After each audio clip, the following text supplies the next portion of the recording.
Bonjour, c'est Jean-Christophe. Je vous présente aujourd'hui le Nikon Z6 et le test de ce Nikon Z6 que vous pouvez retrouver sur le site nikonpassion.com. Un test détaillé avec toutes les fonctions, présentation du boîtier, les performances en sensibilité particulièrement, et pas mal de photos exemples en pleine définition, avec l'optique 24-70 que j'ai ici, donc f4 série Z, de 50 mm f1.8 série Z, et quelques photos faites également avec des objectifs AFS pour réflexe Nikon, avec la bague qui est montée actuellement sur le 70-200 que vous voyez là. Alors, en quelques mots, ce Nikon Z6, qu'est-ce que c'est? C'est l'équivalent du Nikon Z7 dans la même gamme, c'est-à-dire même boîtier, même allure, même compacité, même poids, même performance et électronique globale, si ce n'est que le Z6, il a un capteur de 24 millions de pixels au lieu de 45 millions de pixels sur le Z7, donc la définition va changer. Il a un mode rafale qui peut grimper à 12 images par seconde, alors qu'on est à 9 images par seconde sur le Z7. Bon, 9 c'est déjà beaucoup, 12 c'est extraordinaire. Et pour le reste, c'est sensiblement la même chose. Quelques collimateurs AF en moins, mais à l'usage, c'est plutôt transparent puisqu'on en a déjà suffisamment pour couvrir la presque intégralité du champ. Je dis presque parce que c'est 90% du champ couvert par la F sur les Nikon Z, alors que vous savez que sur un plein format réflexe Nikon, on a une petite zone centrale, donc la différence est relativement importante, mais tout ça c'est détaillé dans le test également, en particulier les performances de l'autofocus. Alors on va faire un petit tour du propriétaire quand même pour que je puisse vous montrer ça de plus près. Ce Z6, c'est donc avant tout une monture Z, donc la monture qui est là avec un capteur très proche de la monture, le tirage fait 16 mm, donc le capteur on pourrait presque le toucher ici. Des optiques Z conçues pour ces hybrides Nikon. Alors pourquoi des optiques spécifiques pour les hybrides Nikon? Simplement parce que cette grande monture va permettre aux opticiens de concevoir des optiques en partant d'une feuille blanche, je vous le disais déjà ça au moment du Z7, donc des optiques qui vont exploiter cette grande monture, et pour schématiser un peu, eh bien autant sur un réflexe avec le capteur qui est loin dans la chambre réflexe, les rayons ont tendance à arriver en angle comme ça sur le capteur, autant avec cette grande monture, les rayons arrivent pratiquement toujours de façon perpendiculaire au capteur, ce qui va donner des performances optiques bien meilleures, particulièrement en grand angle. C'est le point fort de ces grandes montures, que ce soit chez Nikon ou d'autres, mais celle de Nikon a l'avantage d'être une des plus grandes, si ce n'est la plus grande, et donc d'avoir des performances en courte focale, donc en grand angle, ultra grand angle, et qui vont être bien meilleures que ce que l'on peut retrouver sur les réflexes. La différence sera moindre. J'ai pu le remarquer avec un télé comme le 70-200 de 8, où bien là le cône d'arrivée de la lumière influe moins sur les résultats.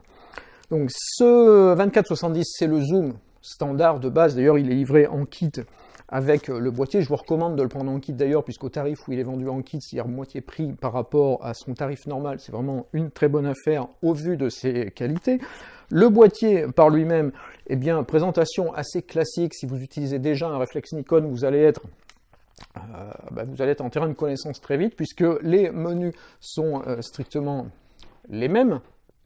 Alors, c'est un petit reproche d'ailleurs que l'on pourrait faire à ces hybrides Nikon Z, c'est qu'il y a quelques fonctions dans les menus qui mériteraient d'être mises en avant un petit peu plus par rapport au réflexe. Je pense en particulier à la bascule en obturation électronique, qui est l'obturation silencieuse, qu'il faut aller chercher dans les menus et pour laquelle on n'a pas de touche à accès direct, donc c'est un petit peu dommage, mais je ne doute pas que ça puisse être corrigé dans une nouvelle version de firmware à venir.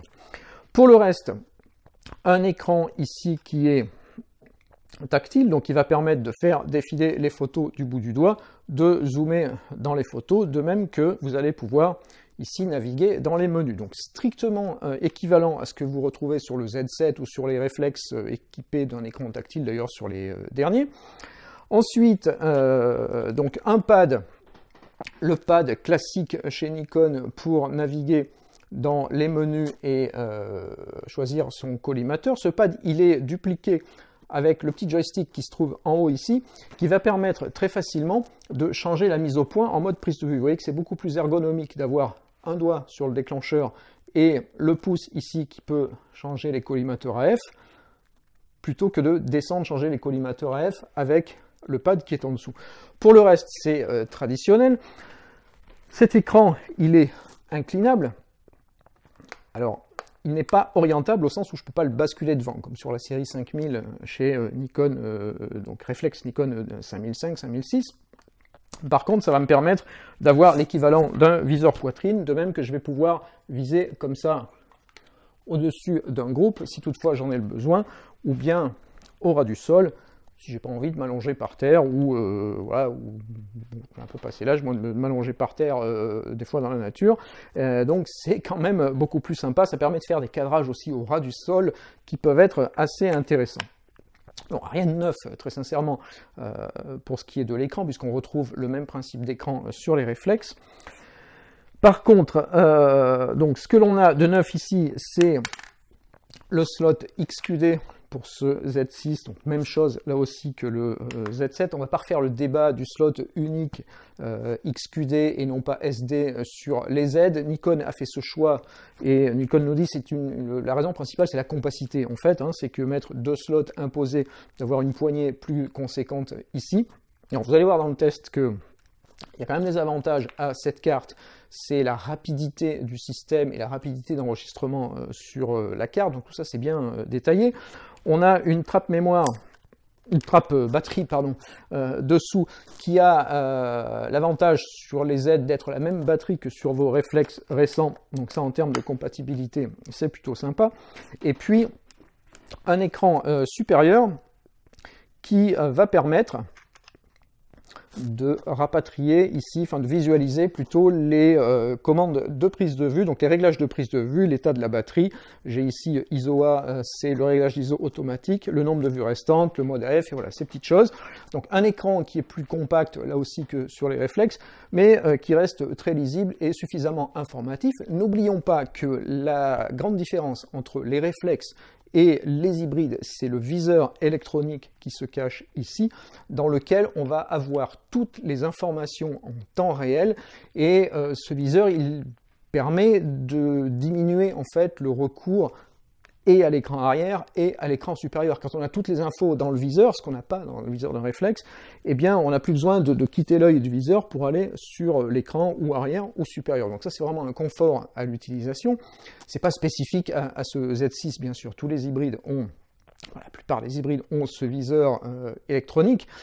Autre avantage du viseur électronique, ça je vous l'avais dit dans le test du Z7, la présentation hybride versus réflexe, c'est le fait que l'on peut viser à image réelle. Donc image réelle, ça veut dire que ce que vous voyez dans le viseur, c'est la photo que vous allez prendre, c'est-à-dire la mise au point, la profondeur de champ, le rendu de l'image, les picture control pour les nikonistes. C'est vraiment l'exposition aussi, la correction d'exposition. Donc tout ce que vous voyez dans le viseur, c'est vraiment ce qui va être enregistré sur la carte, à la différence d'un réflexe, où dans un réflexe, ce que vous voyez dans le viseur optique, c'est la scène que vous cadrez, mais vous ne savez pas quel va être le résultat sur la photo. Alors vous allez peut-être me dire qu'avec l'expérience, vous le sentez, mais vous ne pouvez pas le voir, vous n'avez pas la preuve dans le viseur. Avec les hybrides et leur viseur électronique, vous avez la preuve dans le viseur que les réglages que vous avez faits sur le boîtier sont ceux que vous vouliez faire, que l'image vous correspond, vous appuyez, c'est enregistré et c'est fini. Donc voilà pour ça. On a ici une partie connectique avec une prise micro et une prise casque. De l'autre côté, la prise télécommande HDMI USB qui va permettre de connecter soit un enregistreur externe, un écran externe, pourquoi pas piloter le boîtier à distance via une connexion filaire. Alors ce boîtier, il inclut bien évidemment le pilotage distant par Wi-Fi, Bluetooth à partir de l'application pour mobile qui est l'application Nikon SnapBridge. Elle a été pas mal fiabilisée, modernisée. Les versions récentes sont déjà beaucoup plus simples à installer et à configurer. Et franchement, ça fonctionne plutôt bien. Vous pouvez configurer l'application pour que chaque fois que vous faites une photo, il y ait un JPEG qui parte sur votre mobile, ce qui fait que vous avez en temps réel, ou presque, hein, ça prend quelques secondes, donc vous avez la photo sur votre mobile que vous pouvez partager sur les réseaux sociaux ou ce que vous voulez.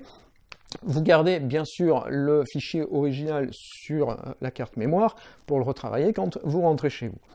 Ensuite, ce que je voulais vous dire, c'est également le principe de commande des modes experts qui sont ici, avec une molette verrouillée. Vous voyez que je ne peux pas la tourner par sécurité.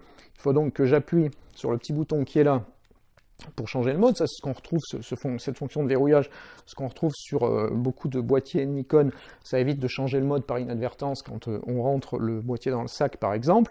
Et puis cette molette qui est à droite, en haut à droite ici, qui va permettre de changer la plupart des réglages en combinaison ou pas avec les touches de fonction. Alors par exemple, sur la touche de fonction supérieure, qui est FN1 ici, moi j'ai programmé le mode autofocus. Ça me permet d'appuyer sur la touche et avec la molette arrière de changer le type de suivi AF, soit AFS, soit AFC, avec la molette avant de changer le comportement du mode. Si j'ai pris AFC, eh bien je vais pouvoir changer la zone de détection par exemple.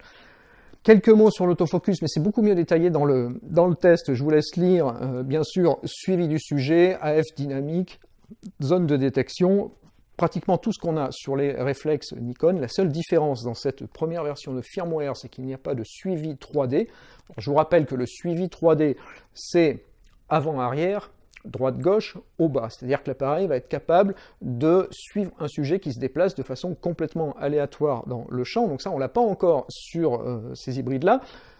Est-ce que ça viendra dans une prochaine version du firmware? Alors j'enregistre cette vidéo en janvier 2019, c'est la première version de firmware, donc je ne peux pas vous dire encore si ça va arriver, mais si les gens de Nikon m'écoutent, je vous engage à faire des mises à jour de firmware parce que c'est vraiment ce que les utilisateurs attendent. Il y a des petites choses aussi à corriger comme...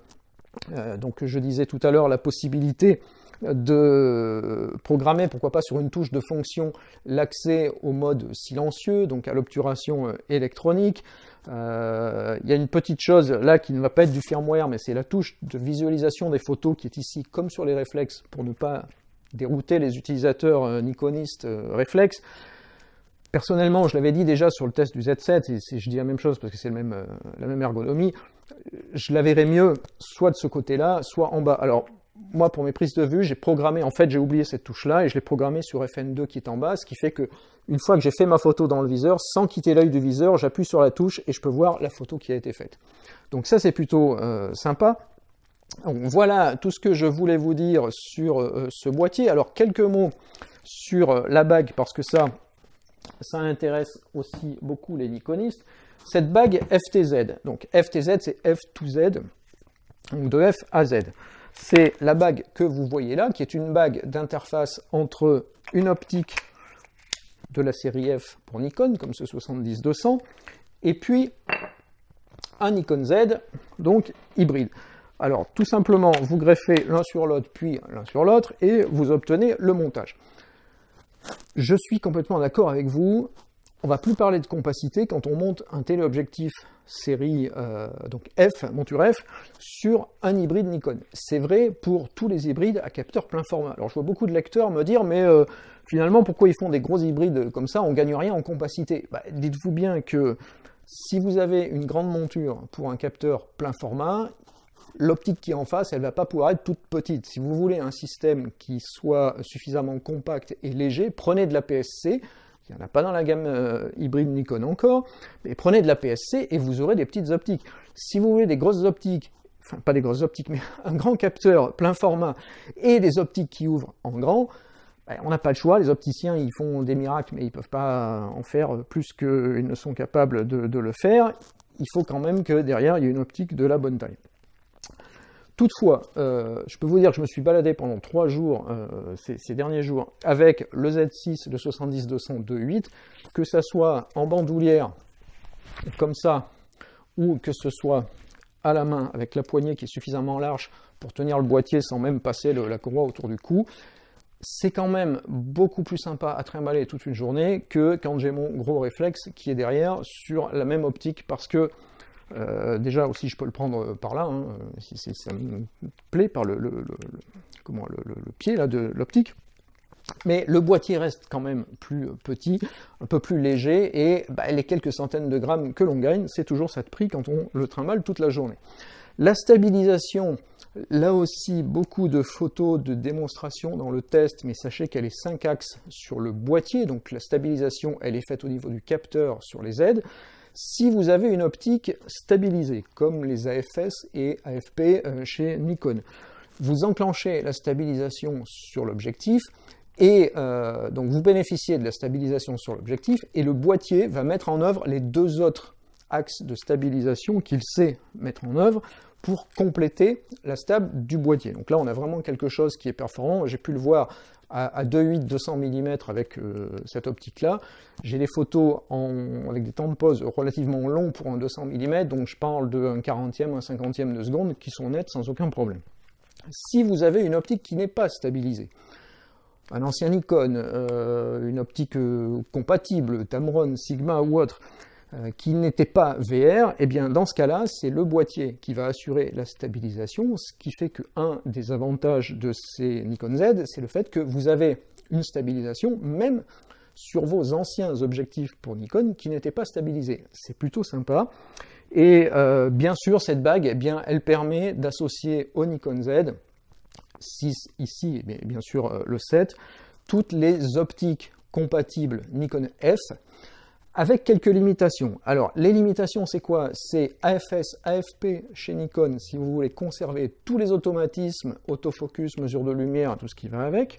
Si vous avez un AF ou un AFD, qui sont des versions plus anciennes, vous avez le couplage électronique, mais par contre, vous n'avez pas la motorisation autofocus, tout simplement parce que l'objectif n'incorpore pas de... le boîtier, pardon, n'incorpore pas de moteur pour piloter l'autofocus de l'objectif. Pas de moteur ici, ça veut dire qu'il faut qu'il y ait un moteur dans l'optique, c'est le cas des AFS, AFP, mais ce n'est pas le cas des AF, AFD et a fortiori des AI et AIS générations précédentes. Donc vous perdrez l'autofocus, mais vous avez un système de focus picking dans le viseur du boîtier. Le focus picking, c'est une aide à la mise au point qui affiche une espèce de surimpression en rouge. Alors généralement on le met en rouge, on peut changer les couleurs, et qui va délimiter les zones de contraste dans l'image. C'est un peu l'esprit du verre de visée qu'on avait avant sur les appareils argentiques, mais je trouve que c'est mieux implémenté sur les viseurs électroniques, puisqu'on voit vraiment cette zone rouge se dessiner ou disparaître selon la mise au point. On a également une fonction loupe qui permet d'afficher une petite zone de l'image en gros plan dans le viseur. C'est l'avantage de la visée électronique, c'est qu'on peut passer beaucoup d'infos dans ce viseur, qui va vous permettre de faire la mise au point de façon plus précise si vous faites de la macro par exemple, ou un portrait posé où vous voulez être certain que la mise au point est bien faite sur l'œil au bon endroit. Donc voilà pour ça. Alors la bague, elle s'intègre plutôt bien. Cette bague, vous l'avez peut-être vu passer, je vais vous la remontrer. Elle ne comporte aucune... Voilà. Elle ne comporte aucune lentille. C'est un montage mécanique et électronique avec transmission des contacts entre la version F et la version Z ici et F de ce côté-là, mais il n'y a pas de lentille, ce qui veut dire que vous n'avez pas de dégradation d'image quand vous montez un objectif pour réflexe sur un Nikon Z avec cette bague. Vous pouvez trouver d'autres bagues sur le marché, genre, je vois qu'il y a quelques bagues qui commencent à arriver pour des besoins bien particuliers. Il y a des accessoiristes qui sont en train de se pencher sur la question, mais tant que vous avez une bague qui n'a pas de lentille à l'intérieur, vous ne pouvez pas perdre en qualité d'image. Alors même si, effectivement, la bague, elle va ici éloigner le plan de montage de l'objectif du capteur, c'est le but, hein. La bague elle a pour objectif, si je peux me permettre, de récupérer le tirage mécanique des réflexes que l'on n'a plus sur les hybrides. Donc cette bague, elle sert à ça, mais à partir de là, eh bien, vous pouvez utiliser toutes vos optiques sans aucun état d'âme sur la qualité des images, et sincèrement les tests que l'on a fait, vous allez voir les photos dans le test, et moi ce que j'ai pu faire aussi par ailleurs en utilisation plus personnelle, me montre que j'ai vraiment des images qui ont le même piqué, la même qualité que je pouvais avoir sur mon réflexe. Bien sûr, quand vous avez une optique série Z, vous ne mettez pas la bague, de même qu'il n'existe pas de bague qui permettrait de monter une optique Z sur un réflexe, parce que ça marche plus, hein, c'est un montage mécanique, donc on passe d'une petite monture à une grande, c'est possible, l'inverse ne serait pas possible, et ça n'aurait pas beaucoup d'intérêt, très sincèrement, d'acheter une optique Z pour un réflexe. Donc voilà pour ce qui est de la présentation de ce Nikon Z6. Alors je vous renvoie vers le test complet sur le site, c'est un des plus longs tests que l'on ait fait sur ce boîtier. Vous allez y retrouver la présentation détaillée du boîtier, l'ergonomie, les caractéristiques, la durée de vie de la batterie, toutes ces choses-là. Vous allez y retrouver les performances de l'autofocus, des images en haute sensibilité, des images à 51 000 ISO par exemple, où vous allez pouvoir voir en plein format, puisqu'on vous a mis les fichiers natifs, ce que ça donne avec ce Z6 qui gagne un cran de sensibilité par rapport au Z7, donc ça c'est plutôt intéressant si vous faites des photos régulièrement en basse lumière. Et puis voilà, pas mal d'informations, donc je vous renvoie vers le test, le lien se trouve dans la description de la vidéo. Je vous renvoie également vers le test du Nikon Z7 si c'est plutôt ce boîtier haute définition qui vous intéresse. Je vous remercie de m'avoir suivi jusqu'ici et à très vite pour une nouvelle vidéo sur la chaîne YouTube Nikon Passion.